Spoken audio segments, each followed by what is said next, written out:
Kuba dushika muri place aho biza kubera festival Umutwenzi Festival iza kubera ubona ko ama stage bamaze kuba bayestara ibintu bimeze neza cyane gose ama tribune agiye atandukanye abaririmbyi benshi bariko baraza aba artiste bagiye batandukanye ba Mukombozi ba MP Data Lorian Savye n'abandi benshi ba artiste bagiye batandukanye turabona witwa Bidondo Generator wengine wa artiste ni wengi sana. Waitwa Fabulous Dakeshani Boy yamaze kubashika mu kibanza no muri ETS Kamenge. Turabona B-Face on the floor. Rubambo safi sana voila.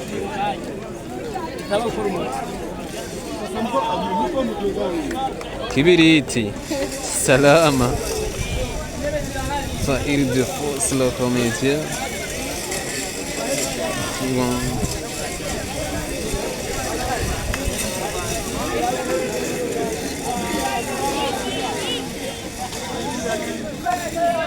With designer. Wiz.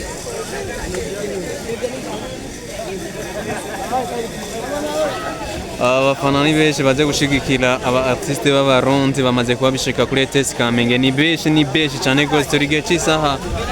indwi ziriko ziregereza neza cyane gose ubona yuko mu kanya ETS Kamenge iza kuba yuzuye abantu benshi dukeneye abantu bashika ku 30 nimwe uri babaye bake ETS Kamenge aho iza kuba yuzuye turi kubona aba artiste Gasole Babalao na Kumukuye nabona bamaze kuba bashika ye Babalao Kiwi Salama boa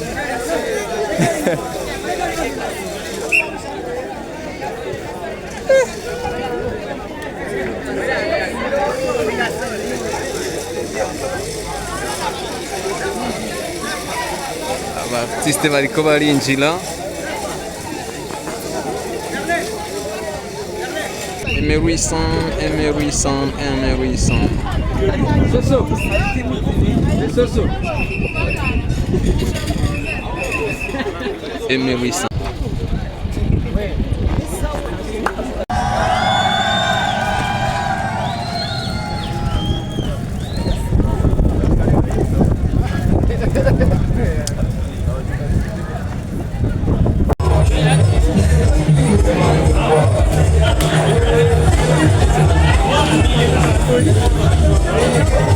Mamas bamaze kuba bashika mu kibanza bamaze gutambona yuko abartiste benshi bamaze kuba bicara mu kibanza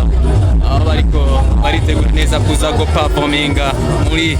ino concert Umutwenzi Festival ubona yuko Fabulous Dakeshani ko yamaze kubashika abartiste bagiye batandukanye muri kino kibanza witwa Magic Soldier Kingolongoro ni hari Mutima la Comedie ni hari New Face Boss salama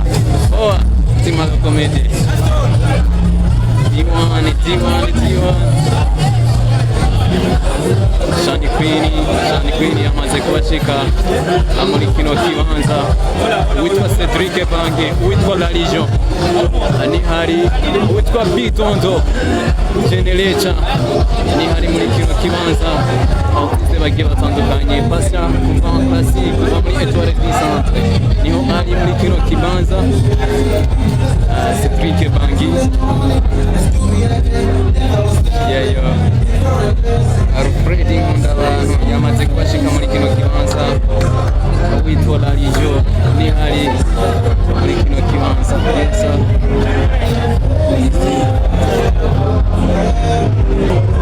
voilà les comédiens niyo bari muri kino kibanza witwa Ismaël Gasole Chimo Kiwi il est déjà là et arrivé Ismaël Gasole ni hari voilà les autres artistes sont déjà là bamaze kubashika muri kino kibanza shika muri kino kibanza mu baririmbyi bagiye batandukanye Double J once again ni hari muri kino kibanza B-Face on the floor yamaze kubashika artiste presque nka bose bagiza performinga muri kino kibanza ubona yuko bamaze kubashika Lorian umugore wa Simba ni hari muri kino kibanza. Thank you so much to everybody.